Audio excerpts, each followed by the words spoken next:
Hi, everyone. Welcome to Kindred Skulls. I'm Matt Freese. We have a special post-draft episode for you here with Tyler Forness of AtoZ Sports and Vikings First and Goal. That's is it a podcast channel in general, and you have like kind of different shows that you do, or I kind of forget exactly what the structure is. So it is technically a podcast channel, podcast network kind of thing, but it's pretty much the real Forno show, and then Dave's two old bloggers, and then we have Sal Spice, who does like more of like an entertainment style show.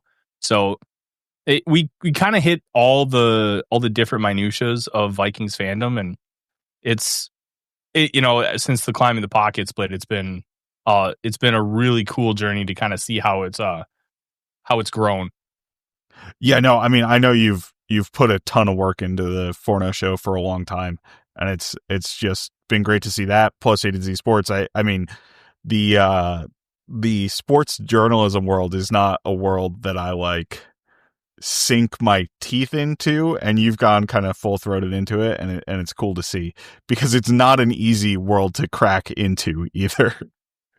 No, I to kind of peel back the curtain, I did about a year and a half, 2 years of like 80, 90-hour weeks just to get to a point where I could potentially do this full time. And then I've been able to stick in it full time for 3 years, even though I'm now kind of on like my third gig, I guess you could say. But Sure. AtoZ is like, it's not 1099, it's a W-2 job.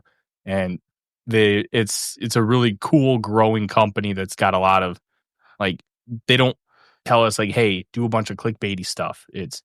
We want to take good stuff and then spin it right with a headline, and then take that and try and generate a ton of views. So they like that we write good stuff. And I think that's really cool. It's something you don't get a lot of places. Yeah, no, and I really appreciate that about Tom at Zone Coverage as well, right? Because I write once a week, and it's like I'm not trying to do like the full-time sports writing thing, right? So it's different for me, but them just basically greenlighting any idea that I have to write and kind of not pushing anything from like a clickbait perspective or something like that. Like obviously if something's going to get views, like we might make a decision to go that way, right? But like it's really not a ton of pressure there, and I like that quite a bit. So that's awesome to hear for you. But let's dive into this 2025. Yeah, it's 2025, right? The 2025 NFL draft for the Minnesota Vikings. We have 5 picks to discuss here today. We also have the addition of Sam Howell that we'll talk about. But kind of what I wanted to hit on the top before we get into the player with Donovan Jackson is kind of the Vikings' decision there, right? I think pre-draft, there was a lot of discussion, including myself on this show, and I think everywhere you look, that it would really make sense for the Vikings to trade down because they only have 4 picks in this draft, right? Now, they did trade down with the 3rd round pick, so they collected a little bit of extra capital, obviously got to 5 total picks in the draft, but their first round pick was where they were going to really pick up real value or real extra value in terms of getting multiple players in the draft, and they chose not to do it. And I think that choice, it's very clear that they made a choice, right? Because obviously the 2 teams right after them traded back. With the Giants trading up for Jackson Dart, they gave the Texans 2 extra thirds, and it was a compensatory third, right? I think. And then also next year's third. And then the Falcons obviously made a more major move with the Los Angeles Rams, where they traded a next year's first. The Rams did have to give their compensatory third back to the Falcons, and they also moved back to 46 instead of 34 with the Giants, right? So it's a much bigger move back, much more difficult. I did see some people commenting like the Falcons didn't even call the Vikings, right? And kind of offer that sort of move. For me, like, obviously I can't know either way what was offered or what wasn't, right? But also, if you're the Vikings, and it's a little bit more difficult because Raheem Morris, like, obviously has a Rams relationship. Guess what? Kevin O'Connell has a Rams relationship as well. I'm sorry, but it's the Falcons, so never mind. But Kevin O'Connell potentially has a relationship with Raheem Morris, even if it's not as strong as the one Morris has with like Les Snead and Sean McVay and things like that, right? So like, there's a little bit of working personality where I think the Vikings should have been able to put themselves in a position to pull off that trade, right? So like, sorry, that was me hedging a lot on potentially quibbling about the trade, but in your eyes, would you have preferred to take either of those trades, or you're fine with sticking and picking Donovan Jackson? I was really annoyed at first that they didn't take one of those trades, but once you hear Kwesi and Kevin talk about how much they love Donovan Jackson, I kind of came around where I'm just like, you know what? I'm just okay with it, because when you if they're that confident and they have that kind of belief in the player, and they had a strategy and they knew, because basically when you kind of see how that draft went along, you had 3 O-linemen in the top 10, and Jackson wasn't getting past 25, that we found out pretty quickly from like Lance Erloin, other Texans people. So the fact that he wasn't getting anywhere close, I think the Vikings knew that. And they knew they just could not go back any farther to be able to get the guy and the position that they really wanted to fortify. I would argue that I would have taken a completely different direction instead of solidifying left guard, because I think you can do that in so many other ways. But this offseason has kind of been like the Chiefs in 2021, where after the Bucs just whipped them in the Super Bowl, they just decided, all right, we're going to pour everything into the O-line. And you know what? They fixed it. Now, tackles are still a problem, but that's not because of what happened in 21. It's just because, that you had guys get older. Jawan Taylor turned back into being bad, and now you have a longer standing issue. But the fact that the Vikings poured all that in there, I get it. I would have taken the Giants trade before the Falcons trade, because I think the guy you're getting at 34 is a pretty dang good football player, and you had so many options available to you. There was only, I believe, 2 defensive backs between where the Vikings picked at 24 and then where they would have picked at 34 with a trade down with the Giants. And it would have been Malachi Starks and Maxwell Harrison both came off the board. Mm-hmm. You could have done so much at that spot. Iman Wari, who was far and away the number 1 pick on my mock draft tracker. You could have gone wide receiver with like a Luther Burden, who was still there. There were options for you. Good options. Options talent-wise that were equivalent to what Donovan Jackson was. And when you look at like the trade value charts, like the Falcons actually got a pretty decent value to make that trade. They didn't give up nearly as much when you look at the trade value charts as you would have thought. The only one that they lost on was the Jimmy Johnson. They didn't lose on the other ones. Which is kind of crazy. So I had a skeet about this, and I don't. So there's the website that everybody uses for trade charts. I developed my own trade chart calculator because I didn't really agree with how that chart devalues future picks. So my chart, and I skeeted it, I guess, right, on BlueSky. My chart has it being good value for the Rams for both the forecasters, right, which I split out from the like analytics people. So like the Jimmy Johnson chart, and then the Anthony Reinhardt chart, which is like new this year, and the Rich Hill chart.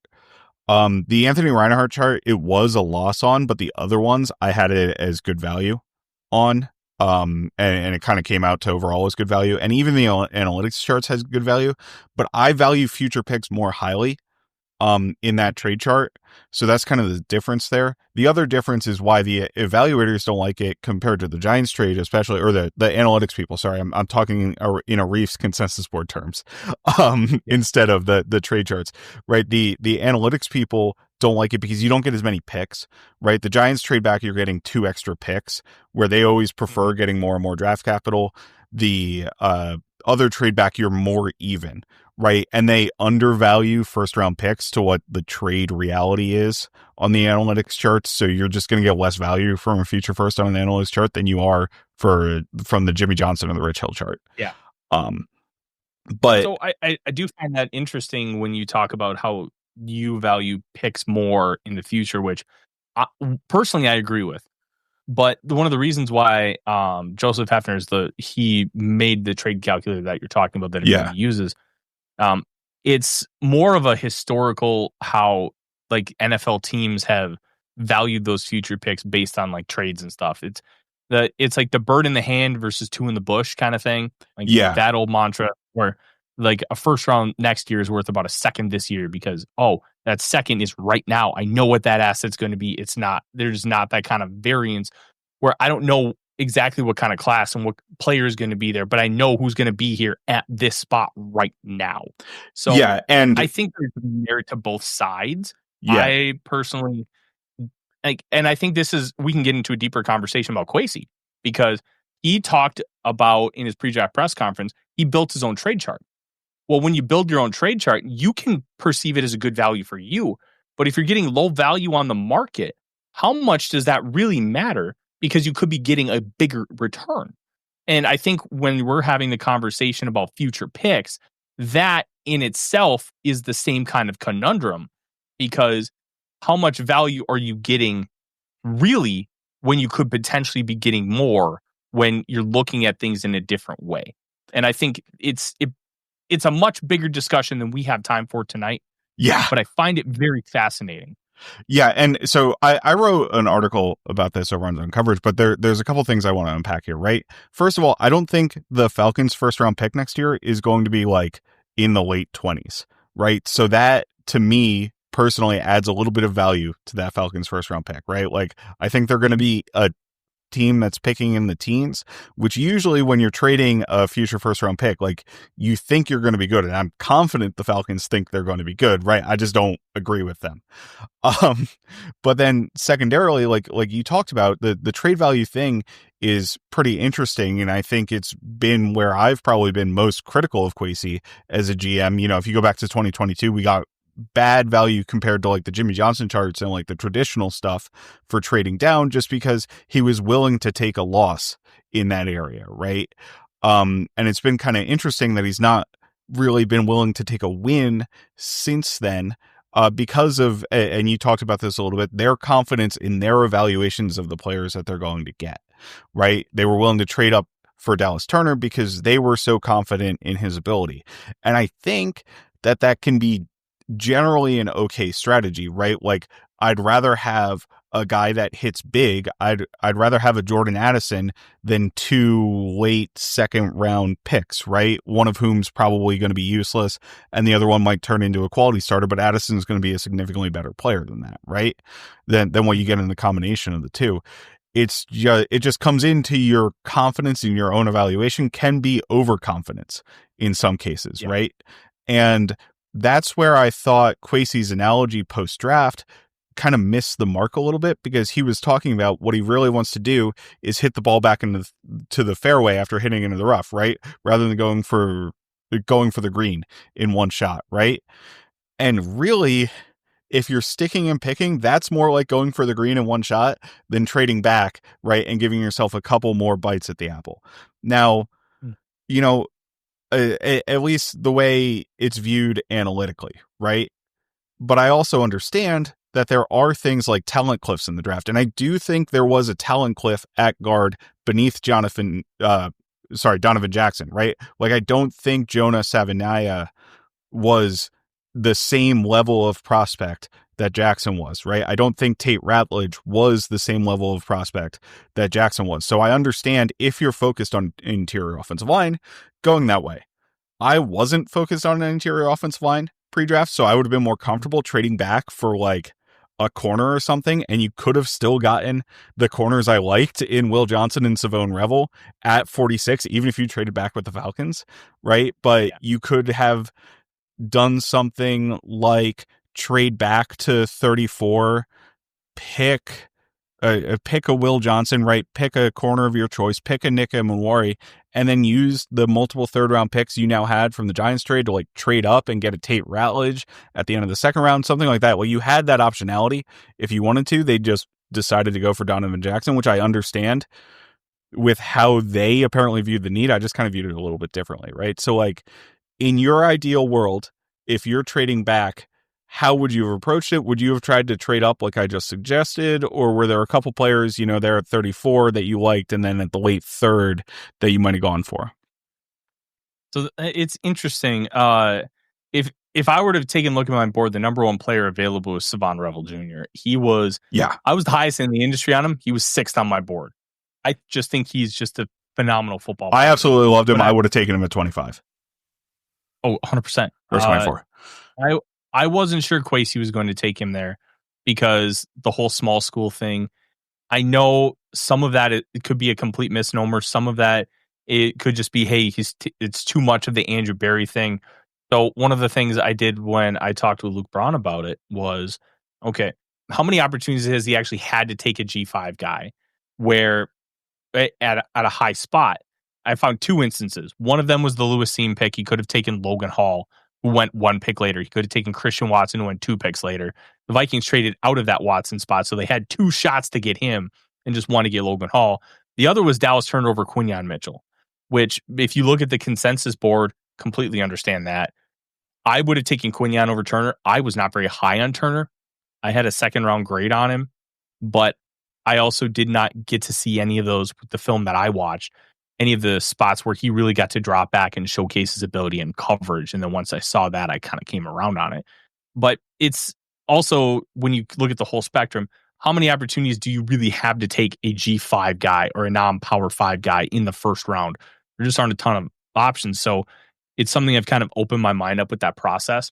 And I would have probably taken Revel if the medicals were good. I was obsessed with Jahad Campbell, the Alabama linebacker. Mm-hmm. If the medicals were good, I would have traded up for him. I thought he could have been the special kind of difference maker where an elite level linebacker in this day and age in football can make for you. He had a similar skill set to Fred Warner. I wouldn't comp him to Fred Warner, but he can do all the things that Warner does. He can rush the passer. He can blitz. He can play the run physically. He can drop into coverage. He can run the pole in Tampa too. Being able to do all of those things at 240 pounds is special. So that would have been my guy, but dropping to 34 to me wasn't really that big of a deal because the only like guys that I thought the Vikings might have been in on, like, okay, Maxwell Hairston, Jeremiah Searles thought Josh Simmons could kick inside and play guard. So that was a guy that you could potentially draft. Like Josh Connerly Jr., I didn't think they'd have any interest in at all because there's just not enough of a power profile. This is still a zone team, but they want oomph. You can't just be like a skinny boy. Clearly, I mean, look at what they've added. Like it's self-evident in their additions. One quick thing is it's important to note, I think, that all of the players we've talked about, like, oh, I was really excited about this guy, have those medical questions, right? And that could have played a major factor in what the Vikings wanted to do and how they valued guys. And it's kind of an interesting signal, right? Because the Vikings are so willing to take risks on injured players in free agency that they weren't willing to take risks on some of these injured players in the draft might mean something. Now, they haven't really, I think, taken many risks on injured players in the draft specifically outside of like Andrew Booth, which burned them really badly. Right. So there might be a little bit of a concern there, and they might just treat it from college being different.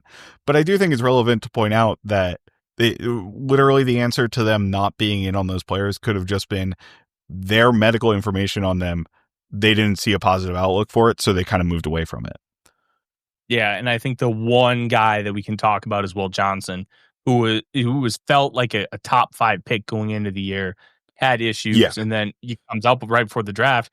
Degenerative knee was the reporting, and it's like, okay, what does that mean? Because as much as like stuff like orthopedic stuff is science, it's also kind of an art form because not only are you using science to kind of make your judgments, you have to project it forward where it's not always clear. And if you go to like 4 different orthopedic surgeons, they may tell you 4 completely different things, even though they're looking at the same information. It's kind of like scouting.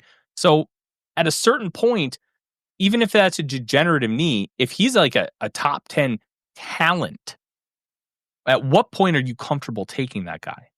And I think it was the Cardinals who took him in the 50s, and they decided, okay, enough's enough. Even if he only lasts 5-6 years, I got a top 10 pick for 5 to 6 years. That's worth a second round pick. So the Vikings saying no to that, and I heard 2 things. I heard that they cleared his medicals. I heard they didn't. So I have no idea which one is true. But by passing on him, that tells you. Plus, I also don't think Brian Flores values corner as much as we think they should, because I think he sees it as a weakling system, and he just wants a style of player in there. And if he gets the elite talent, great. If he doesn't have it, I think my view on it is he thinks it's something I can just work with this and we'll be okay. It doesn't have to be an elite level player. And I mean, they've completely band-aided it the last 2 years, right? And 2 years ago was unacceptable to the point where the players weren't good enough. And last year, it was good enough to be like a top 3 defense in the NFL, right? So it did work out to some respect.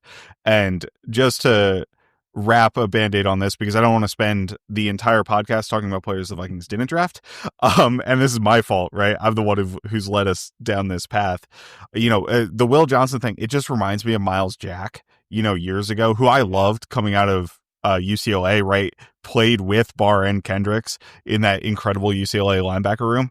But his career kind of played out exactly like that, right? I think he got 3 or 4 really good seasons, signed a big contract, and then kind of fell off the map completely.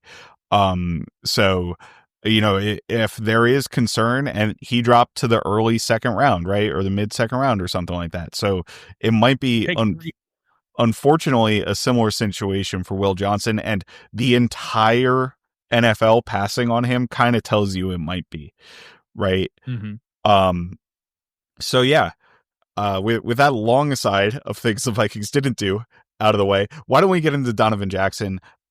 Really exciting addition to the Vikings offensive line, right? Because I think it completes the Vikings offensive line.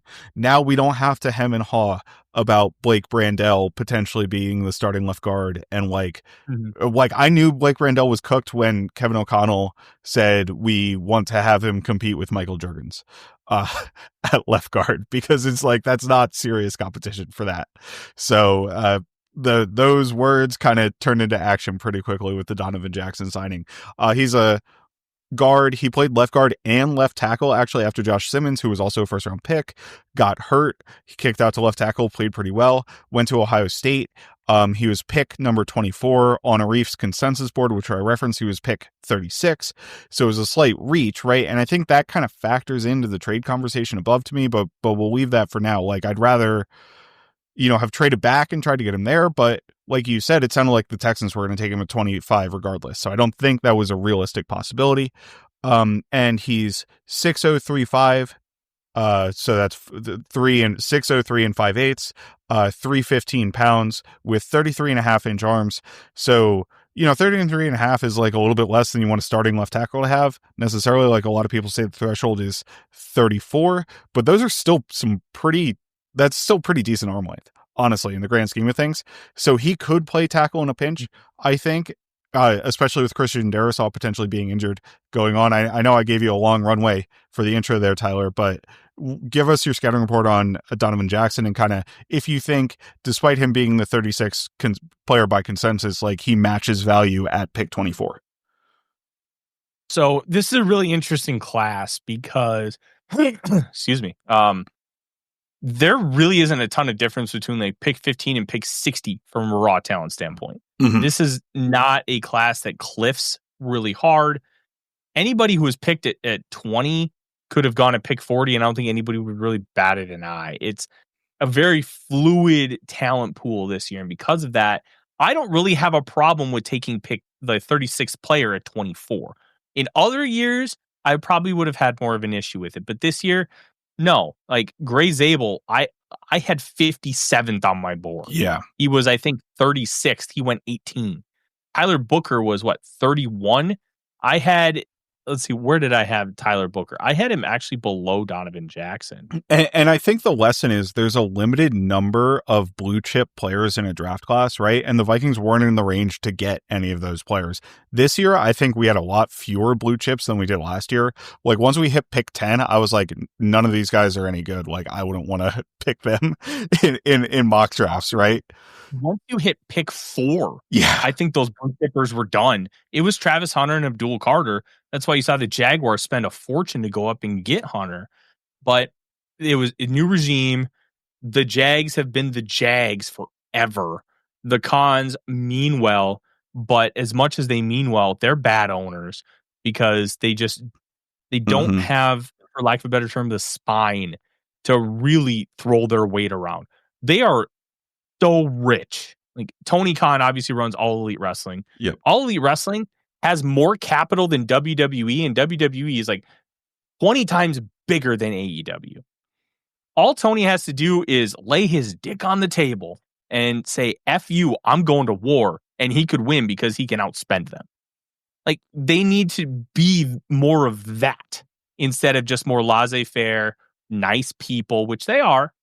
And you know what? This move by Gladstone and Cohen shows you that they're ready to finally do that. And this is the class to do it, because there's just Mason Graham. I didn't like him very much. I had him 19th.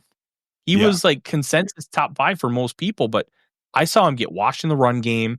The length was, the second he engages, was incredibly apparent, but he was so quick and penetrating. But he had Kenneth Grant next to him. If he doesn't have that next to him in Cleveland, which I'm going to be honest, he does in Myles Garrett, just play him next to Myles Garrett every play and he'll be fine. But like, you know, what kind of player are you really going to get? So the whole conversation about these blue chip players is, it's not that big of a deal. Like I mentioned, Tyler Booker, I had him 42nd. He went 12th. Yeah. There was that kind of variance all night. So was Jackson your top guard then? Like, yes, true guard? I believe so. I did have him graded as a guard, not as a tackle, but I did like his tackle tape. And if you wanted to play him at tackle, I wasn't going to stop you. He got whipped by Abdul Carter in his first ever start at left tackle. You get whipped by Abdul Carter in your first ever start, I'm going to give you grace. I'll tell you what, because I watched that game, some of that burst by Abdul Carter, like, that's rare shit, right? Like, not guys don't have that burst even at the NFL level. And I don't think he was like a complete player or anything, just from my literal only exposure to him being that game against Jackson. But like, I understand why the athletic traits put him at number 3 overall, right? Because he is super bursty upfield. Understandable why Donovan Jackson in his first game as left tackle had problems with him. And then if you look at the rest of the season for Donovan Jackson at left tackle, really, and granted, I watched the playoff. I kind of skipped the rest of the regular season, but like watching the playoff, I thought he was like a lockdown tackle. Now, I don't think there were like elite edge rushers that he was going against right in those games, but he went against some pretty good edge rushers. Maybe you might be right. The only elite guy would have been against Tennessee, James Pierce Jr., who went 26 with that Falcons trade. Oh yeah, and he didn't have like a ton of reps against Pierce. It was the other guy most of the game, I think. Yeah, because I did watch that one. It's Tennessee. I don't like Tennessee. So Jordan Birch and Oregon. Birch is kind of like that weird tweener, but he's got juice. Like, and it's just so interesting because 5 pressures and 2 sacks allowed for a 0 pass blocking grade against Penn State. But then he had about 500 snaps left tackle the rest of the year. No sacks, 3 hits, and a whopping total of, I think it was 14 pressures and 500 snaps. You'll take that kind of production. And like when I watched him, I think the biggest thing I came away with, Matt, was he was incredibly boring. And I don't mean that as an insult. He's just such a solid player. He's got really good technique. I like how he kind of scoop blocks and he'll be able to torque his hips and be able to seal off run lanes. I think he does a really good job with body positioning generally. I think there's some times, honestly, where the backs hung him out to dry in that regard a little bit. Like, not shading Judkins or Travion, because I think they were both good running backs in the tape. But like, you can say Judkins, he can't see, man. There were a couple vision questions I had, but also it was like other guys were getting beat and he was kind of getting beat. So like, I don't know. Positioning generally good. I thought his worst game to me, and I watched Nebraska, I watched Iowa, I watched both Oregon games, I watched Penn State, I watched Tennessee, and I watched Notre Dame. Right, so I got 3 guard games, I got 3 tackle games. I thought, besides Carter as a pass rusher, the player he struggled most against was Yaya Black, the guy from Iowa, who I think went to the 49ers in like the 5th round. He got shed a lot by him, but that was like the only complaint I had is like against 330-pound defensive tackles, he doesn't get a ton of movement and like they can win with technique in some circumstances, right? So, well, part of the thing with Black though, Matt, is he's got like 35-inch arms. Oh, he's yeah. long. Yeah, he was huge, dude. He's massive. And that's like, if my biggest complaint about Donovan Jackson is like he's just okay against massive nose tackles in the run game, like I don't think that's much of a problem, to be honest with you. Right? Like you're not going to find guys who are going to dominate those on a consistent basis unless they're the elite of the elite in the NFL. Mm-hmm. I did find that he was really good against my boy Jamari Caldwell from Oregon. Yeah, he had great games against Caldwell, both games. Yeah, and just I think his movement skills are kind of akin to Ed Ingram's movement skills, where they're good enough where you can get him pulling, you can get him reaching in wide zone, but it's not what he's great at, but it's good enough, right? Mm-hmm. But as a linear mover, that dude will just plow right over you. And I think that there's a lot to like. The anchor's good. Like, I don't think he gets pushed back a lot unless he's dealing with like somebody who's really long. But even so, like being just under 6'4", he's short enough where he's able to squat down with his butt and get up underneath you to really prevent you from winning the leverage battle. Yeah, I don't think I saw a rep where he lost an anchor like badly, right? Like there are a couple where he got driven back consistently, but from an anchor perspective, I have absolutely no questions about it. Like I thought his play strength was great in the pass pro game. Like I mentioned with like Black and a couple reps with Caldwell, but the one Nebraska defensive tackle stood him up a couple times in the run game where he wasn't able to like get a good drive on it. But like again, I'm being nitpicky there because he was driving back the smaller like 3 technique defensive tackles every single time he got his hands on them in the run game. Right? It's like the guys whose job are to stand still against the run and not let you get push on them, they can slow him down, right? But I don't think anybody else can, and I'm totally fine with that from a prospect profile. No, 100%. And like, I just keep going back to this guy is boring. Yeah, and he is, but that's not an insult. It's good.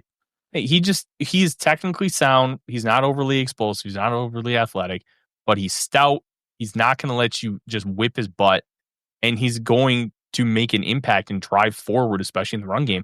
Red Zone with Jordan Mason is going to be must-watch television this year after Red Zone being a disaster zone this past year. Like we're actually going to win in short yardage for the first time in like I don't know. Did we win in 2019? I guess we won in like 2019 in short yardage, but it's been forever since we've been good in the run game in those scenarios, right? Like Kevin O'Connell, I think 2022, he did a fantastic job like drawing stuff up in terms of all the designs and stuff, and we had good success rates in the red zone, but it wasn't because of the running game, right? Like we're actually going to be able to push people back and score touchdowns, I think. One other thing I wanted to bring up with Jackson is I thought he was a really heady player. Like he was always finding the right direction to block people, good at looking for work, and really good on stunts in terms of picking up and reacting to shifting defenders in front of him. The stunts were great. Yeah. It was like Ed Ingram had a problem. Like I was Ed Ingram's biggest defender, which I didn't love him, but I thought he was better than people were giving him credit for. Yep. It's just the losses they looked so egregious that I think people just extrapolated way too much on it because there was a lot of good I thought with his game. But the one thing he was bad at was it was almost like his eyes drooped down and he was looking at feet when those stunts happened and all of a sudden he was just getting whipped. And Jackson doesn't have it. He was such an inconsistent player, right? Where he had some really nice highlights and generally the play was fine, but the lowlights were so bad that it really made it a struggle at offensive line. And I agree with you. I think Jackson's the opposite of that. Yeah, Jackson just keeps his head up. He keeps his butt low so often and so nice to see. And when he kind of senses a guy's going to be the crasher, he gets his hands on him, and then he just does this slight little wiggle over and then protects the backside and just makes it look so effortless and easy. Like it's going to be so great to have like guys that can do stunts because I thought Brandel was pretty good with Darisaw. The second Cam Robinson came in, it was like everything just fell off a cliff for both of those guys. Like they just did not know how to communicate together. They didn't know how to pass stuff off. And then it culminated in just two of the worst games we've seen our offensive line play in some time against the Lions and Rams to finish the year. Just being able to have that kind of security where I know that these guys are really good at this aspect of the game is going to make things so much easier for McCarthy, who's already a relatively quick decision maker, at least coming from the college level. That could extrapolate into being an even bigger weapon because of what they're able to do against stunts. Yeah, absolutely. And then another note I had on him, which again, staying on the positive side, is I thought he was a strong finisher, right? It's not like he's not like, I don't know, I'm blanking on a guy from last year who's like crazy, but like I think he competes through the end of the rep. You see him on top of people like all the time for pancakes and things like that, and that's just kind of stuff you like to see from players. And then a couple negatives, and I'm kind of interested to get your take on him, is I think like he does a pretty good job with body positioning and getting people out of the blocks, but I thought I saw some reps where like, especially in pass protection, where he wasn't moving his lower half probably as much as he should, right? And he kind of relies on that upper body strength and that torquing a little bit too often to me. And I think that can get you holding calls in the NFL. Like there were a lot of situations where running backs are running away from him and you have a defender with like one arm out and he's kind of ripping at the chest plate, right? And I think that gets called more often in the NFL. Or on disengagements, like he'd get underneath the shoulder pads on the outside, and I think that can be problematic. But like it's also something that wasn't a consistent problem, right? It's just, and it's not like he was called for holding all the time at the college level. I'm just kind of interested to see how that'll turn out at the NFL level, right? And again, it's pretty nitpicky, right? But I don't know if you have anything on that or what you think. I kind of agreed. It would be nice to see him just move his feet a little more. Yeah. Almost like his kind of got. And like when he attaches to guys in the run game, he has fantastic foot drive. And I think there are a bunch of reps of him mirroring defensive tackles pretty well. But against the quicker guys, I think he loses a bit more. No, I agree. I would like to see him like get the cinder blocks off a little bit. And yeah, I wonder how much of that might be a coaching point at Ohio State versus what he might get from Chris Cooper once he comes to the NFL. How much are they going to prioritize? Like, hey, don't just like use your upper body strength. Really keep those feet moving. Prevent, like if you have to anchor, obviously. But if they're not pushing you back to where you have to plant into the ground, drive forward and bury. Like Christian Darrisaw was not a finisher in college. Found out that was a Virginia Tech thing. Second he gets to the NFL, he just decides, I want to be like Trent Williams. I want to kill people. And he does. And it's beautiful. So how much of that can you get from Donovan Jackson with some proper NFL coaching? I think that could be a really, really interesting element to trying to project his game forward. Yeah, absolutely. And athletically, I think he checks the boxes, right? Like he's not a super athlete. We kind of talked about his movement skills where he'll be fine on like the mid zone stuff. We kind of prefer. He's good as a puller. I think he hits his targets. I think he gets to the second level. I think he actually does a really good job of hitting targets at the second level. Like he's not whiffing on linebackers when he gets there. He doesn't necessarily fully envelop them. So I think there's maybe a little bit of like, he's not the elite athlete, right? He's not a Garrett Bradbury out in space, but you make the trade-off of not having a Garrett Bradbury out in space by having a player who's like powerful, right? So like, I'm totally willing to make that trade-off like 10 times out of 10, honestly. No, I agree with you. I feel really good kind of about where things are at with him. And I think that you can, I don't think he's going to ever elevate to like a multi-time Pro Bowl, or maybe he makes one or two. He's not going to be like an 8 or 9 Pro Bowl kind of year guy, but I think you can rely on him. Like, I think your outlook is this is David Dixon, where he's just going to be a dude that's going to be really solid for you for 10 plus years. And there's a lot of value to that. Yep. But I don't think he ever gets to a level where you're considering him for a lot of those postseason lists, which, you know what? That's fine. And I think the biggest argument against taking that player is because he does not have that potential. But if it solidifies the offensive lineup for JJ McCarthy, just balls out and all of a sudden wins comeback player of the year, which would be really funny because he never really got started. It would be incredible, honestly. Yeah, it would be. And that could really elevate this team to a whole nother stratosphere. And I think that element is what the Vikings are trying to do. They fixed edge rusher last year. This year, they fixed the trenches. Next year, I bet it's the secondary. Yeah, no, that makes total sense. And like you said, the downside of a Donovan Jackson is maybe you don't have the high level upside of becoming an elite player. But I think that was very limited in this draft. And the guys we talked about, the Vikings potentially missing out on by making this pick early in this show, like Ravel or like maybe Jihad Campbell, right? Or maybe Will Johnson, all had those injury concerns that make you really scared for their total upside. So it makes sense as a decision-making thing to me, because like nobody else who was drafted after him really stands out as somebody I think is going to be like a multi-time All-Pro, at least at positions the Vikings had a clear need at, right? And I was like very low on Nick Emmanwori, and I was low on Malachi Starks, right? So people might think differently about those guys, but that's neither here nor there because they're not Vikings. We'll keep it moving here, and we'll go, with the Vikings' second pick, where they took pick 97, right? They traded back 5 spots with I don't even remember who at this point, and they moved. Sorry. The Texans, right? And then they moved up like 45 spots, and they used the 45 spots that they moved up to 142 to trade back and get Sam Howell. We'll touch on Sam Howell real quick in a little bit, but before they acquired Sam Howell, they took Tai Felton, the wide receiver out of Maryland. He was 6'01" and 1/8, so 6'1", 1/8 of an inch.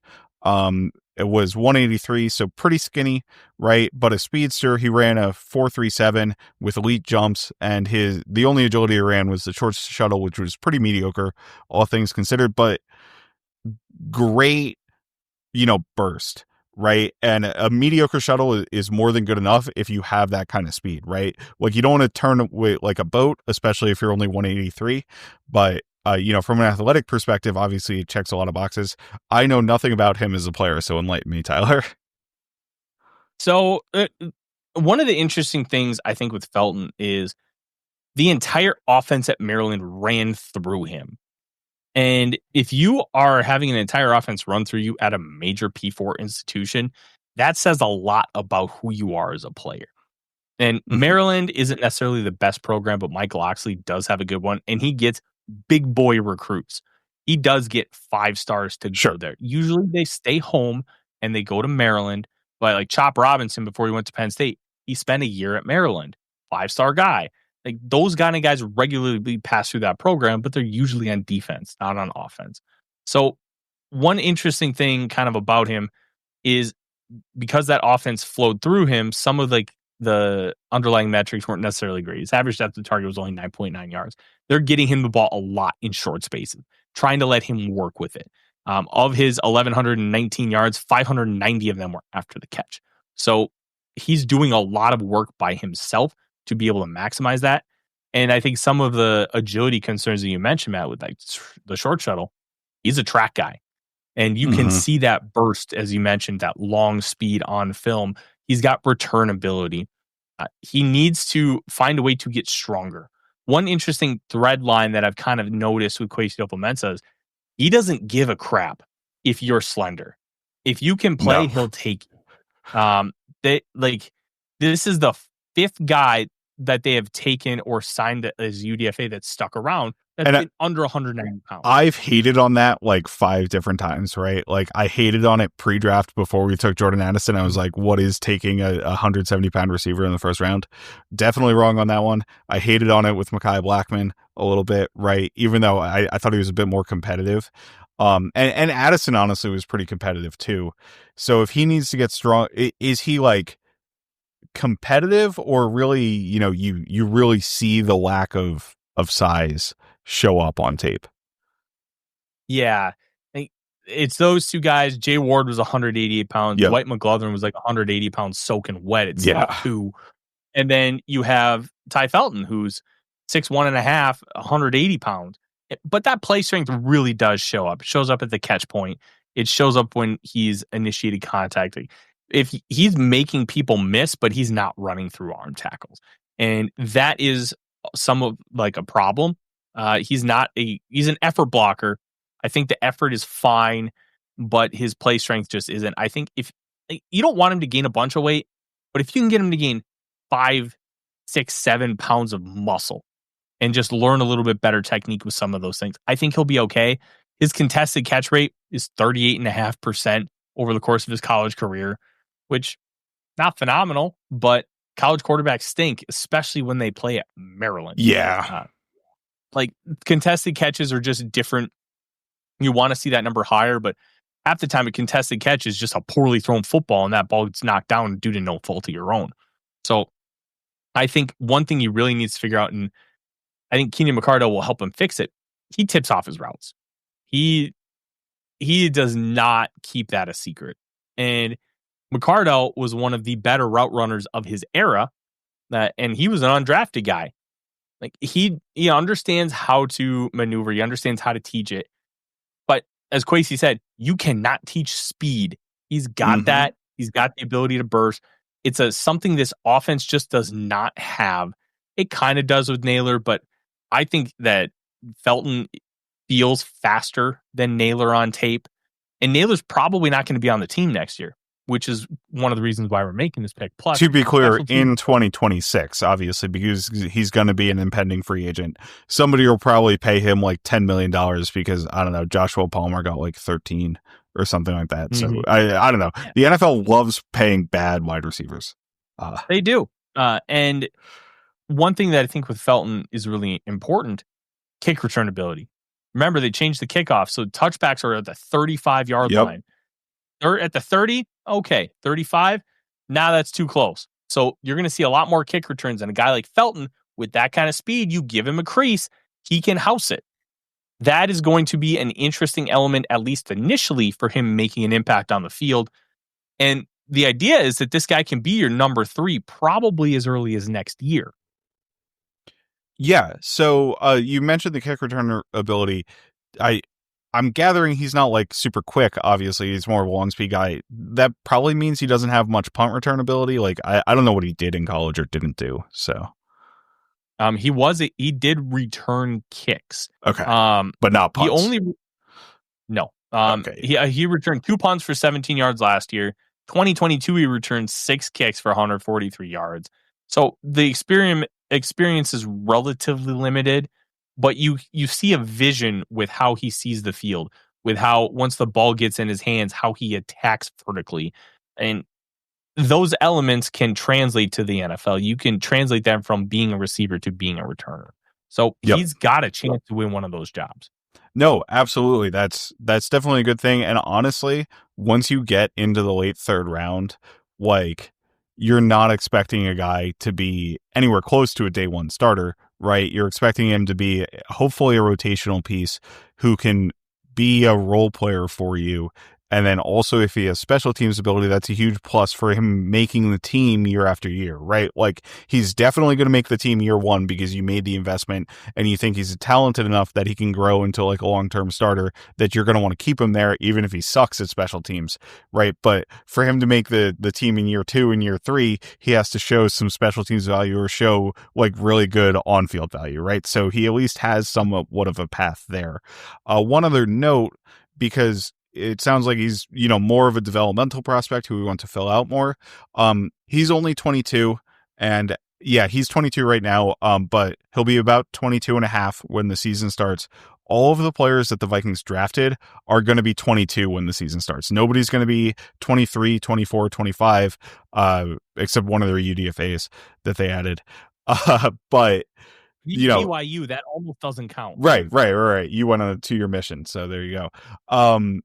But, so these are relatively young players. It's no super young players, right? Nobody's going to be 21, which is like about as young as you get. But they are all relatively young players, so that's kind of interesting. I also didn't mention Felton was the consensus 129th player. We took him at 102. So obviously a little bit of a reach by consensus, but once you get that far down, like 20 picks is kind of nothing in terms of the overall value and average for those players. So it's not that big of a deal. It's about finding fit at that point, which sometimes exactly. it's not going to align with talent. Exactly. And you have a tier of like 5 different wide receivers that are relatively interchangeable, but the consensus has one guy over the other. It's like you poll 20 people, they're gonna have Felton higher than some guys and lower at others. So you have Tyrion Ingram-Dawkins, which is going to be a tongue twister to me, mostly because of the running back that went to the 49ers. I'm going to keep calling him like Davis Price or something like that. But he's an interior defensive lineman, I think. At least a base end / 4-eye kind of guy, just based on his size. From Georgia, obviously an absolutely loaded, stacked with talent defense in Georgia, like every single year. He measured in at 6'04" and 3/4 with 276 pounds. So light, would need to add weight probably to play a bit more on the interior, or is more of an interior pass rush option. And I'll let you tell me that specifically. With 33.5-inch arms. If you look at him as a defensive tackle, he's an absolutely ridiculous athlete. If you look at him as an edge rusher, he's still like an elite, very good athlete. The 40 holds him back as an edge rusher is 4.86, but that's phenomenal for a defensive tackle. He had a 7.28 3-cone as well, which is phenomenal for a defensive tackle, right? For an interior guy, that's awesome. For an edge rusher type, that's pretty mediocre, I would say. But on the larger side of edges, it's still not bad, right? And he had really good jumps as well that were kind of an elite tier. I think it was like 36 or something on the vert, which is really good for anybody who's not a super freak at edge, right? Trying to jump 40 inches or something like that. So Tyrion Ingram-Dawkins, what do you got on him, Tyler? So Ingram-Dawkins is an idea right now. He's not really a good football player, but you see a lot of flashes of him being a really good football player. They're just... And this is what? This is 139, so that's a 5th round pick, right? Like, you're not going to get a complete football player with a 5th round pick, or you're going to get an extremely limited football player, right? Those are your two options. Mm-hmm. But the athleticism pops. It's really, really evident on tape. This is Jihad Ward in a more athletic package. Like, that's the idea. He's a really quick penetrator. He's got relatively long arms to be able to really wreak havoc. He's had some really impactful games, and then he kind of disappears for stretches. He had 5 pressures and a sack against Kentucky. He had 4 pressures and 2 sacks against Auburn. But that was about half of his 19 pressures on the year. He's kind of a rotational guy, even though he was a starter. Like, he played 63 snaps against Kentucky, 50 against Georgia Tech, and then never played more than 45 the rest of the year. A lot of rotation with that Georgia Bulldogs defense. Like, the thing with Georgia is they get all these hyper athletes. They ask him to do like one thing, and then they don't develop the rest of their game. We saw that with Trevon Walker. Mm-hmm. He was just one of the best run defenders I've seen come out of college. He had no idea what to do as a pass rusher. Now he's entering year 4 in the NFL. He's coming off back-to-back 10.5 sack seasons. He's figured it out. And I think with Ingram-Dawkins, you get him in a specific role where he can be either in the Pat Jones role or the Jihad Ward role, depending on what package you're doing, what front you're using. And I think he can wreak havoc, and he can do a lot of things. He can be a looper in stunts. He can crash. He can just be a quick penetrator as like a 3-tech or even a 1-tech, and do a lot of things to just make things difficult on the offense. But he is so far from even close to a like standard player, because the flashes come and then they go quickly. If you can get any form of consistency out of him, this is a really good guy to have in your room. I think you don't want to put any like extra weight on him, maybe 5 or 10 pounds. I think this is more of a sub package player, base end kind of guy. I think that's useful. I think Brian Flores could be more apt to maybe have 4 down linemen, especially with a guy like Dallas Turner, who can be fluid, who can play off the ball, who can play on the ball, and that can give you options. Plus, you can stand up Ingram-Dawkins and you can play him as a wide 9. So that kind of versatility emphasizes a lot of how Brian Flores wants to play on defense. But it's not just about versatility. It's about, you still have to be good.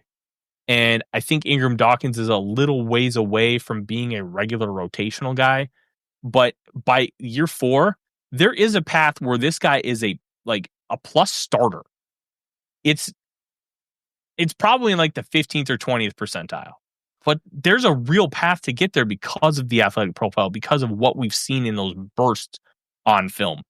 This is a perfect kind of dart throw to throw in round 5. If it works, great. If it doesn't, you can go to Ziggy Wolf and be like, look at this profile. Look at the flashes. We thought we could harness and develop it, and sometimes it just doesn't work.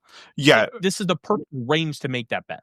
You're not getting fired off of 5th round picks, probably. So it's certainly worth it to make the bet. And I do find it interesting that you mentioned Jihad Ward, because I think it's critical to understand that, like, if you have a kind of tweener player like this in Dawkins, right, who's probably not going to be the best edge prospect in the world, but also might not be big enough to play full-time inside, you have to have a role for that sort of player on your defense, and the Vikings do, right?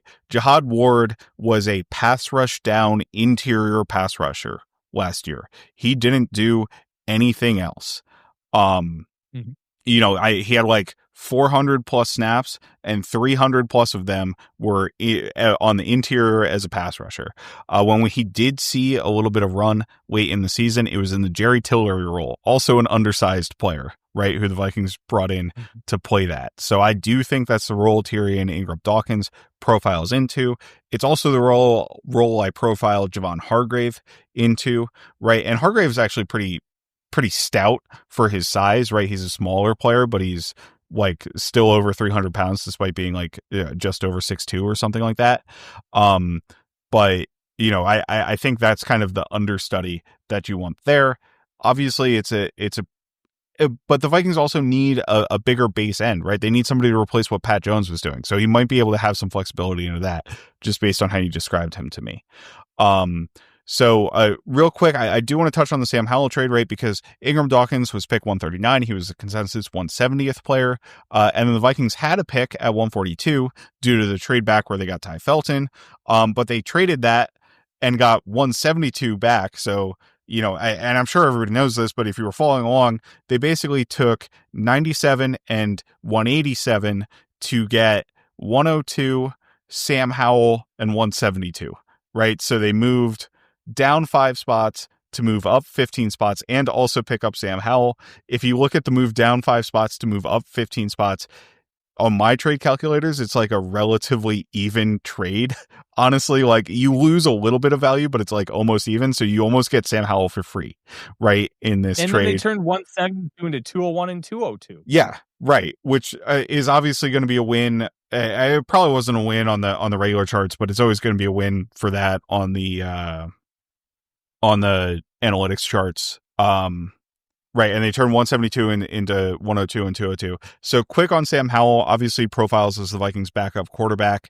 I don't love him as a player personally. Like, it's a little bit of size profiling for me to do this, right? But like, he doesn't have an elite arm, right? Which I don't think like Baker Mayfield has an elite arm. He throws a pretty ball, but I just don't think he has an elite arm. He's got like fine accuracy, and he has no pocket presence. So it's like Baker Mayfield minus or maybe minus, right, as a player. But obviously he has starter experience. You're not going to be a complete embarrassment, or at least the NFL in general is going to understand if you put him into a football game. He can probably be a little bit of fun, right? Like he's willing to move around in the pocket. He's willing to try to extend plays, even if he doesn't do a good job of it, right? And which is why he took so many sacks with Washington. But in general, like for basically free, given the fact that if you look at any of the free agency backup options, there wasn't anything really viable. And Brett Rippon isn't a great, option. And you don't have to waste a draft pick on somebody who you think is a developmental player. Like, I think adding Sam Howell's fine. I don't know if you have a different take on Sam Howell than that. I think Sam Howell's the perfect backup quarterback. He's got a good enough arm. He's gritty. He can run. He's got flaws because, of course, he does. He's a backup. Like, this league has like 20 good quarterbacks, 7 that we're still trying to figure out if they're good. And the rest of them, it really doesn't matter outside of a Case Keenum Linsanity run. If I'm going to have a backup, I like the fact that he's got wheels. He's got guts. Kevin O'Connell can help, like, at least file down some of the negatives and improve the pocket presence a little bit and make things easy for him. Washington didn't make anything easy for him. 1 year he was a starter. Now, he did a lot of that to himself, but 65 sacks is one of the highest numbers in NFL history. I also think he had one of the highest attempt numbers in NFL history. That team just threw the ball everywhere. So I love the fact that he's the backup. I also think at the price, it's phenomenal at $1.1 million. All you had to do was a little bit of trade maneuvering. And as you said, you did not give up a pick. I think this is the perfect backup. Like, I couldn't have asked for much better. And you can even go to the argument, well, he's not really a veteran to help McCarthy. You have that in the room already with Josh McCown. And Sam Howell was a starter and failed and got replaced and traded twice. So he's got a different kind of experience to be able to help McCarthy succeed. Rippon's been on a few franchises. Like, O'Connell was a failed NFL quarterback. Yeah. I don't think it's as big of a deal with this Vikings organization to have a guy like Joe Flacco in the room. I'd rather have a young whippersnapper like Howell who can run and move and make plays. There are obvious flaws, and there's a reason why he's not a starter. He's zero threat to McCarthy. But if he has to come in and play for 4 games, I'm confident this team goes 2-2. And you know what? You can't feel that much better than that in a realistic sense with a backup.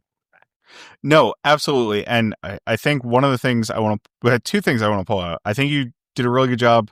Like, JJ McCarthy has enough mentoring going on in his life. Like, it's not really that critical for him, although having smart guys in the quarterback room is always good, right? You always want a refresh of ideas there and kind of that discussion in the pregame, right? Because these guys are all game planning for specific teams, and they all come up with ideas. So if you have smart, engaged people in the room, that's going to help you. But you know, with Howell, another important thing that you said is he's not coming for JJ McCarthy's job. Like, I know there were like some insane Seahawks fans, and it's probably people who only play fantasy football who was like, Sam Howell threw for a bunch of yards last year. Maybe he's good, right? But like, there were some insane Seahawks fans who wanted to see what would happen, right? And like, you know, the Seahawks universe is absolutely in shambles generally about Geno Smith being gone and Sam Darnold being in, right? But like, I guess there was also a Substack who hated Geno Smith, right? So it's kind of an interesting dichotomy there. But he's not going to be a starter. He's not going to push JJ McCarthy to start, in my opinion, just because he doesn't have the tools to me to be that level of starter, and the other flaws in his game prevent him from, you know, making up for the lack of tools by being a perfect player, right? So that combination is kind of deadly for being a starter quarterback. But like you said, you know, as a backup, that's pretty reasonable. And I think he's also in the 4th year of his deal. So some team's going to be stupid enough to pay him like $5 to $10 million next year, just because that's how quarterbacks work in the NFL. And we're going to get another comp pick for another quarterback. So it's going to be phenomenal, masterful maneuvering by Kwesi. It's going to work out great. I don't know how much longer you have, but I'd love to keep you around at least for another, 10 or 15 minutes to try to get through these last couple people. So next one, we talked about the trade back, right? 172 for 201 and 202. The first of those 2 picks was Kobe King, a linebacker from Penn State. He was consensus 176. So he's the first a win on the consensus board, like I talked about with Tai Felton.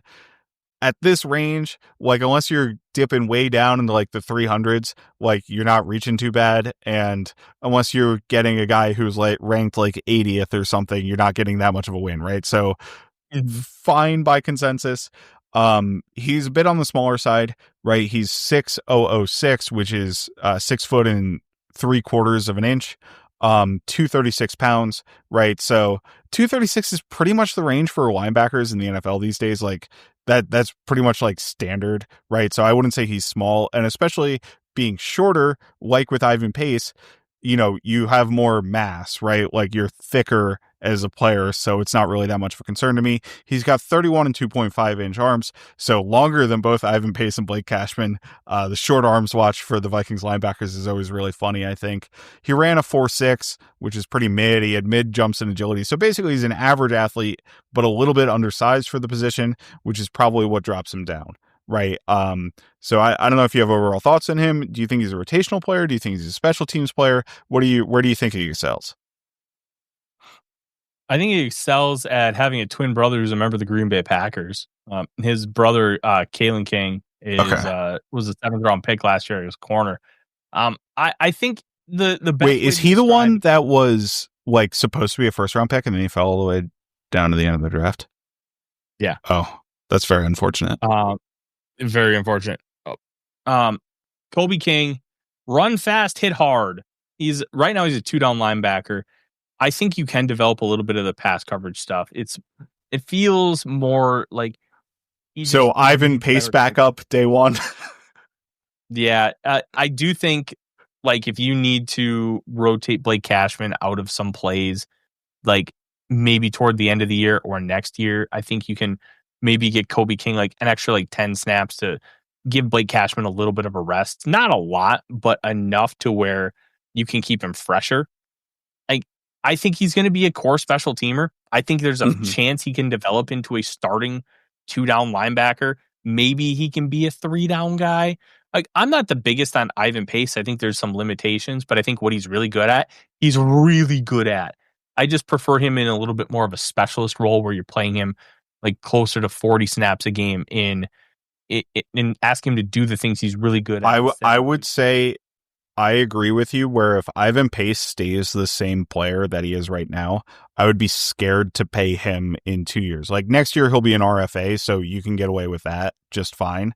But in 2 years, if he has a big payday coming up, like I would be scared to pay that with the player he currently is. Me too. I think he's an absolute steal for UDFA. I think he would have been a steal as a 4th-round pick. I think he's an awesome football player. Like he's so much fun to watch. Also, I think he does have limitations that hold me back from calling him a true, 3-down linebacker or somebody who you want to be the number one linebacker on your team. And I think the impact plays he makes is going to make him somebody who's valuable enough to another team that they're going to pay him more money than he should probably get if his skill set stays the same. I agree completely. And Kobe King could potentially be a guy to develop into a starter. Not a plus starter, but a starting level 2-down linebacker. Like Ben Gedeon was a starter as a rookie but that guy also only played like 20 snaps a game.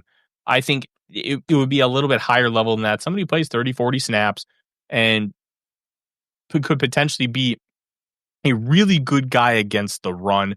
I do think there's limitations in coverage, which is going to limit his overall effectiveness, but I do think there's growth potential there, which is really intriguing. You're getting almost a 30 pick surplus on the consensus board. And at this point, you need core special teamers. I think Kobe King can be that from day one. I think Asamoah's days are numbered. Yeah, I mean, and all Asamoah is a special teamer, right? So yeah, they don't play him at linebacker. They're terrified of playing him at linebacker. So I totally see that. Yeah. So the next pick was Gavin Bartholomew, a tight end out of Pitt. Obviously the Vikings only had Josh Oliver and TJ Hawkinson on the roster. So great to see, they addressed it somehow, right? He was pick 202, consensus 270. He measured in 604 and 5/8 at 246 pounds, so a little bit light for a tight end. He ran a 4.7 flat.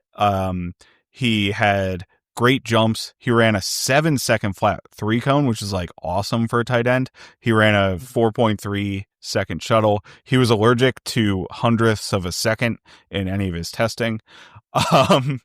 But no, so really good athlete despite being undersized. I put him up as an edge rusher just to kind of see how it would go, because I was like 7-second 3-cone, 246. That's not bad. He's also elite as an athlete, as an edge rusher. But it's kind of funny as well. His third athletic comparable, and I think it's reciprocal on the RAS website, is TJ Hawkinson. So Hawkinson was a little bit bigger, but from an athletic testing standpoint, they're very similar. I thought that was kind of neat. What do you have the lowdown on Gavin Bartholomew? Obviously, so like just based on my looking at his athletics profile, right? I'm like, okay, this is kind of a receiving tight end who hopefully provides you a little bit after the catch and probably is a work in progress as a blocker, but that's just me literally profiling him based off of his athletic testing, right? So what do you think? So he was a guy that played pretty much right away from day one. He was He started about half the year as a freshman in 2021. And then he essentially became a full-time starter in 2022. He's been productive, but I spoke with a good friend of mine who's a Pitt beat writer, and he said, you were going to love Bartholomew. They used him incorrectly his entire time at Pitt. And one of the big things that he told me was like, this guy's an H. Like, this is a slower version of Irv Smith Jr. This is what you're getting. And if you can utilize some of that skill set, maybe you get 5 to 10 pounds on him and he becomes a better blocker. He doesn't have great length. It's only like 31.5-inch arms. But if you can improve some of those elements, like there's a lot to like as a receiver. He's natural with the ball in his hands. He's not just a linear athlete. He can do a little bit of everything. And you can have him up the seams. You can get him the ball in space. He's got one play against Tennessee from a couple years ago where he hurdled a dude and then took it to the house. Like he's a good athlete. The one thing that I have concerned with Bartholomew is when you look at where he's at, and then you look at the 2 UDFAs they brought in, and Ben Yurosek from Georgia and Bryson Nesbitt from North Carolina, I'm not convinced that Bartholomew is better than either of those players. Because like Yurosek at one point was talked about maybe having like top 50 potential when he was at Stanford. Then he goes to Georgia and it's buried on the depth chart and like never gets to play, which ends up just cratering his stock. And Nesbitt was in a very pass happy offense, caught a lot of passes and was hyper productive. So is Bartholomew going to beat out either of those guys? Those are your 3 options right now for tight end 3. So he's got a leg up because being a 6th round pick gives you an in-house advantage. Is he going to be able to keep that? I do not know. But there is hope for like him.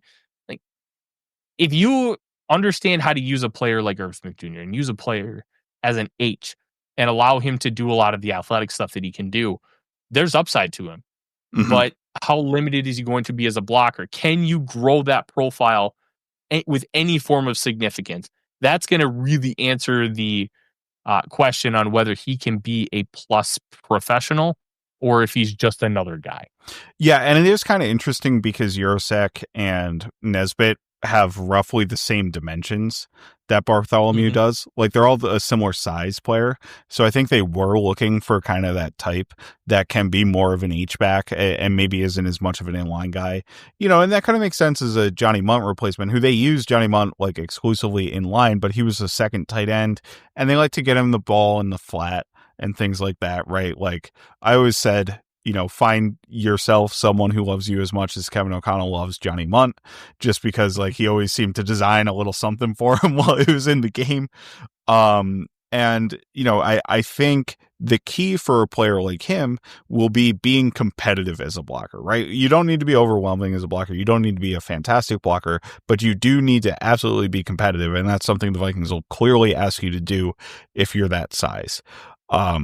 So no, it's interesting. You know, there's athletic potential and upside there, but like you said, they also brought in a couple UDFA tight ends. So it'll be interesting to see what comes out of that competition.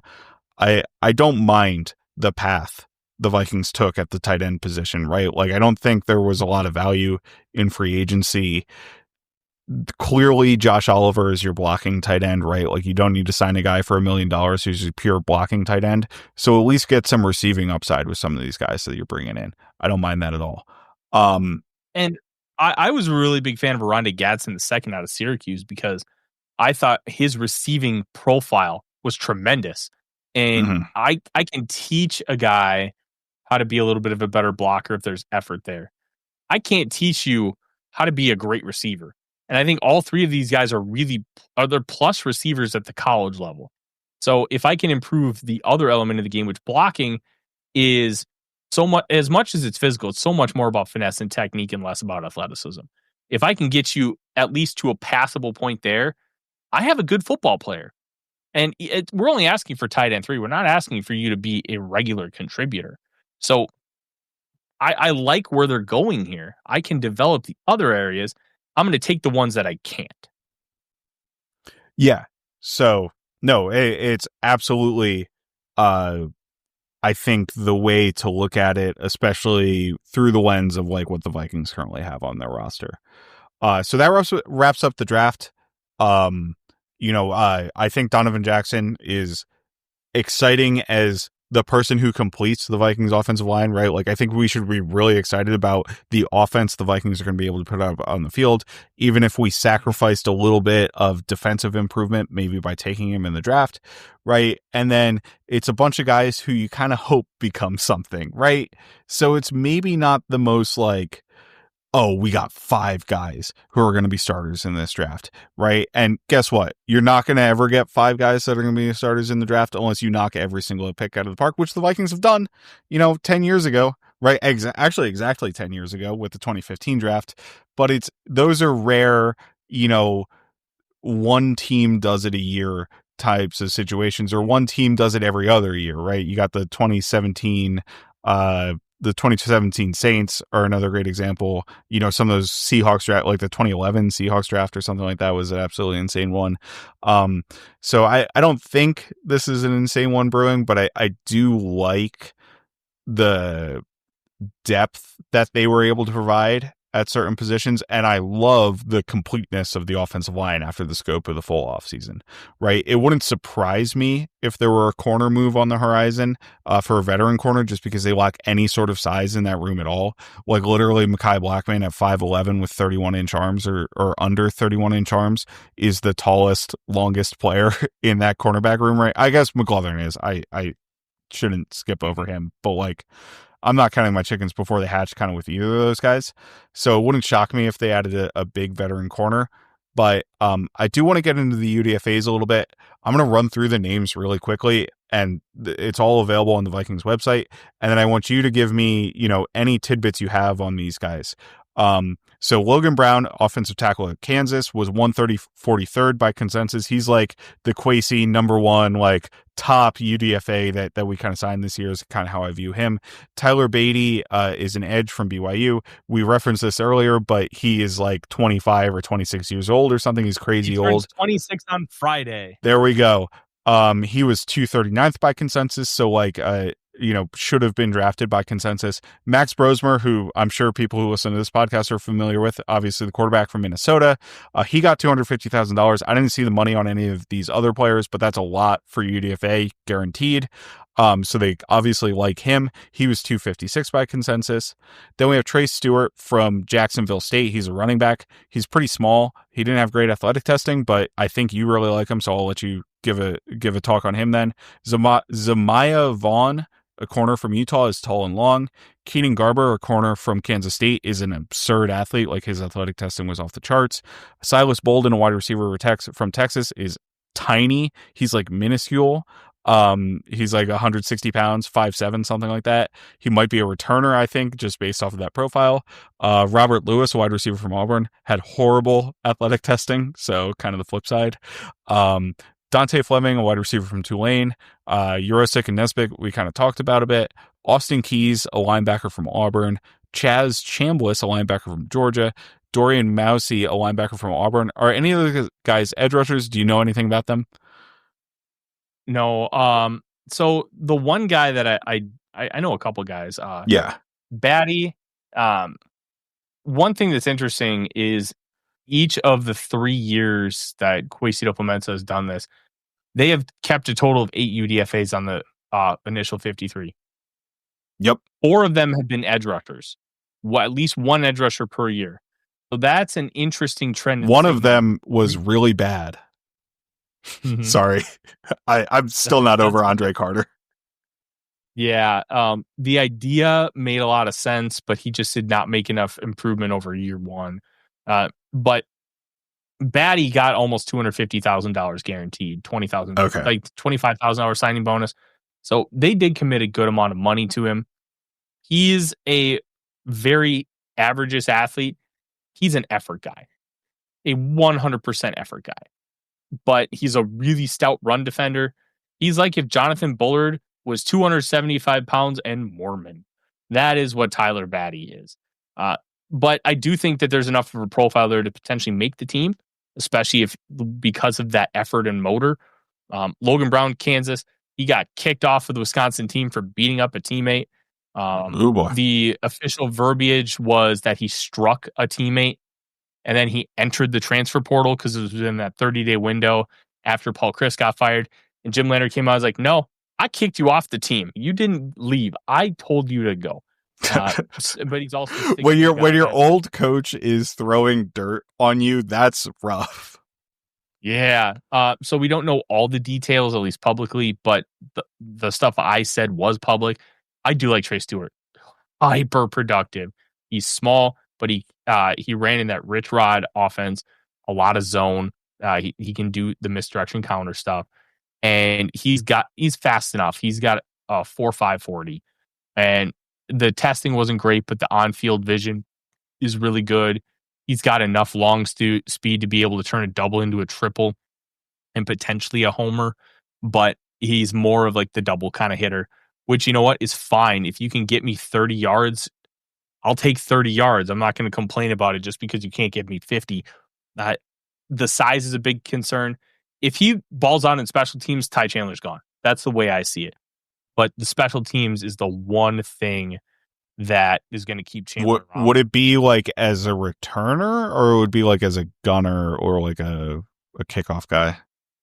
Well, Chandler, a lot of what he does, like the personal protector kind of stuff. Yeah, absolutely.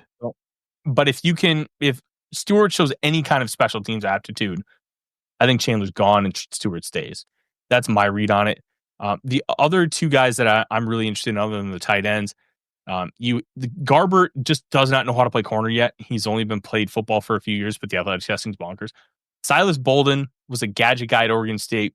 Then he transfers to Texas in a really deep wide receiver room. They did more of the gadgety stuff, the bubble screens, get the ball in his hands. He did have a 75-yard punt return against Arizona State in the college football playoff. He's not overly sudden, but he understands how to use his size to his advantage. So even though he doesn't have the elite athletic profile, he can still maneuver around and be able to make things happen. So Alec Lewis actually had him on the initial 53 that he released early Monday morning. He was not on mine that I released early Monday morning. The only UDFA I had on there was Brosmer, who I thought that they might keep over Brett Rippon. The other one is Dante Fleming, who's a good size, good athlete, also a good returner. So I think that one of the common threads here is they're really prioritizing special teams, which is not a surprise. Yep. But that returning game, multiple guys who can return, try and figure out who the better ones are, so then you can utilize that this year. Right. And Alec Lewis's note on Bolden was talking about Rondale Moore, right? And he had Rondale Moore off, basically, and Bolden in, kind of projecting that Bolden would win the punt return job, which Rondale Moore, I think, was pretty obviously brought in to be maybe a little bit of a yards after catch guy as a receiver, but primarily to give that return role because he was so good at it. I don't know if he's done a ton at the NFL, but obviously he was phenomenal at Purdue, right? And the problem with Rondale Moore is he's coming off of a major knee injury, right? I think it was an ACL. I don't remember offhand exactly what it was. Yeah, he shredded his knee. Yeah, if it was multiple ligaments, that's really hard to come back from, right? Like if it's a single ACL, it's probably a lot easier, but multiple ligaments is really hard to come back from. So you don't know what you're getting from an athletic perspective from Rondale Moore, which is why it might make sense to project somebody like Bolden in there. So no, really great stuff, Tyler. A couple other UDFAs that I just didn't make it all the way through my list. I just wanted to read them out here just so everybody hears the names. And I just pulled it from Vikings.com. Like they just listed out the guys they signed. It's Joe Huber, an offensive lineman from Wisconsin. Zeke Correll, an offensive lineman from NC State. Michelle, or it's like Michael, but with an S, or Mish, I think was what I saw his nickname as. Powell, safety from Miami. Alex Williams, a defensive tackle from Middle Tennessee State, and Oscar Chapman, who's a punter from Auburn. They're using the International Pathway Program to bring him in. So not really a ton of competition from him, right? He wasn't a player that was in the Beast, which Dane just puts like the top 10 players he thinks are going to get drafted at the position. So probably not somebody that's thought very highly of, although punters are like completely random to me. So yeah. I don't think Ryan Wright's going to lose his job, but who knows? Maybe. Yeah, it's an interesting group. It's one of the better UDFA groups in the entire NFL when you look at the consensus board. I like a lot of the names at the top. I still wish they would have got my boy Kobe Bryant from Kansas, but I heard some stuff that wasn't too flattering. And when you run a 4.53 and you're 180 pound, that stuff doesn't fly. But some interesting ones. I like that Joe Huber, Wisconsin O-lineman, Logan Brown, former Wisconsin O-lineman. They're trying to find diamonds in the rough. And if they maybe they were the two that were beefing and they fight to the death. You know what? That would be so funny. There's one other name to mention. Miles Price from Indiana was not announced by the Vikings, but was announced by Aaron Wilson. Sure, the Texans beat writer. Yeah. Yeah. And then they also, Tommy Hill is coming in for a mini camp, and he might be better than all of these guys. Cornerback out of Nebraska. I wonder if there's something. There's no reason that guy should have been drafted. But yeah, it's a really interesting group that I'm excited to kind of see progress throughout minicamp. No, absolutely. So a lot of fun stuff. Tyler, thank you so much for coming on. I will have, once I get through film study on at least the Vikings draft picks and maybe a couple of the UDFAs, right, the higher priced ones, I will do a more in-depth scouting report just with my own thoughts. But it was fantastic to have you on to have immediate thoughts, right? Because obviously I need to put content out the week after the draft, and there's no way I'm getting through all these players the week after the draft. So it was absolutely incredible to have you on. I need to try to have you back on, at some point, maybe a little bit more often. But this was a lot of fun. Once again, you can find Tyler at The Real Forno on the socials. He writes for AtoZ Sports. He podcasts at Vikings First and Skol, The Real Forno Show. So check him out. You can check myself out, Matt Freese, at Fries Football on BlueSky. Nick Olson, the co-host, at Nick Olson NFL. The podcast is at Kindred Skulls. We are also on BlueSky, right? We're on Twitter and BlueSky. I don't really do anything with the account. I probably should do more than just post the stuff, but whatever. I'm kind of lazy. We're available on Apple, Spotify, wherever you get your podcasts. We're also available on YouTube. It's Kindred Skulls on YouTube. Tyler and I think we broke the record for the best hair on a Vikings podcast. I don't know. Maybe Sal has something to say about that, but I think we did a pretty good job here today. Well, hold on. Sal has an unfair advantage. Yeah. He's a woman. Right, exactly. Our hair is spectacular, and we don't have that advantage. There we go. There we go. No, absolutely. It was super fun. Thanks for coming on the show, Tyler. And thank you, everybody, for listening. And with that, Skol Vikings. Free audio post-production by alphonic.com.